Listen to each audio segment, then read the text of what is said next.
there's a young man who's a construction worker. And he's working on the construction of a masjid, of a big grand mosque. And at the completion of the construction of this masjid, the sultan who ordered the construction of the masjid, he wanted all of the construction workers to leave. And the reason is because his daughter had asked him, this is the princess, the sultan's daughter, she made a special request that after the construction of this big, beautiful, grand masjid is finished, she wanted to be the first one to go into that masjid and pray 2 rak'ahs in the musalla with no one else there. So this was the request of the princess. So the masjid is finished, the construction workers leave, and this one construction worker, he was falling behind, he was late, and he didn't realize that everyone else had already left. And they had allowed the princess into the masjid to go pray. So as he's leaving, he catches a glimpse of the princess inside the musalla of the masjid praying 2 rak'ahs of nafl. And the scene was just so incredible to him. It was such an amazing scene. And he basically just fell in love with the princess. It was just a very beautiful image to him, and he fell in love with her. And it became more than that. He became infatuated with her. So when he came home, he told his mother about what had happened, and he said, you have to go to the sultan and ask for the princess's hand in marriage. And the mother said, I can't do that. You're a construction worker. No one's, the sultan's not going to have his daughter marry you. But this construction worker became infatuated. He couldn't work, he couldn't think, he couldn't eat, he couldn't sleep. He was just in a miserable state. And the mother, out of fearing for her son and his well-being, she realized that if she doesn't do something, he may die because he's refusing food and water at this point.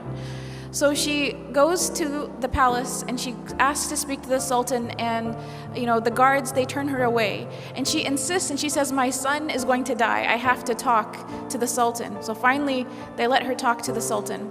And she mentions the story to the sultan, and the sultan asks that she come back with the construction worker. So they come back together, and he tells the construction worker, after everyone leaves the masjid at nighttime, after Isha prayer, you have to come and pray qiyam in this masjid for 40 nights. If you come and pray qiyam in this masjid for 40 nights straight, I will let you marry my daughter. And he said, there will be someone there to make sure that you come. And if you miss a day, we'll know about it.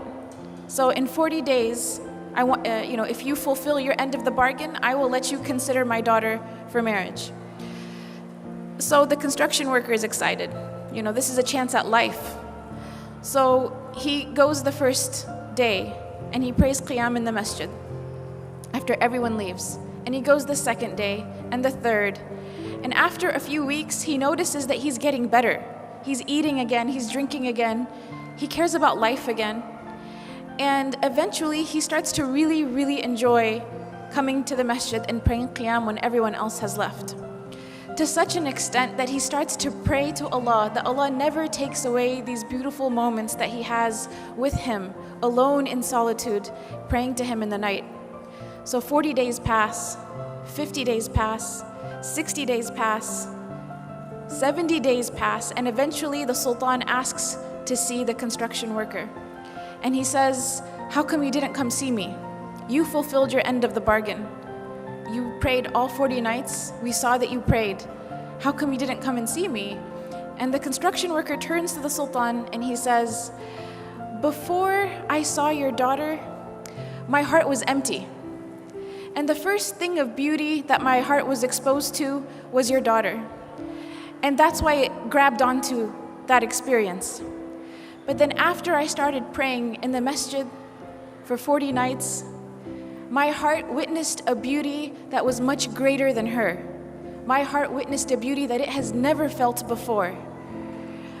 And he tells the sultan, he goes on to say, thank you so much for offering me your daughter to consider, but I am happy where I am and I am in no need of her. And he goes on his way. And he doesn't marry the princess because he had found a love and a beauty and a happiness that was much greater than just seeing the princess that one time. And this was the love of Allah subhanahu wa ta'ala. This is the beauty of a close relationship with Allah subhanahu wa ta'ala. This is something that only the one who has experienced it can really talk about it. Or can, and even if they were to try to talk about it, it doesn't do it justice. And Ibn Taymiyyah, he talked about this. He said, the one who does not enjoy the Jannah of this life will not enjoy the Jannah of the next life. And the scholars talked about what did Ibn Taymiyyah mean. And it's to be in a state where the slave of Allah loves Allah so much and is pleased with their Lord, and Allah loves His servant so much and is pleased with His servant. And this is mentioned in the Quran, radiyallahu anhum wa radu an. This is referring to the companions, but it's this mutual relationship of love with the Creator. When we talk about the categories of sweetness of Iman, to love Allah subhanahu wa ta'ala more than we love everyone and anything else, including ourselves, is something that brings the sweetness of Iman. And you could think, how could loving someone other than myself bring happiness? Only when it's Allah subhanahu wa ta'ala.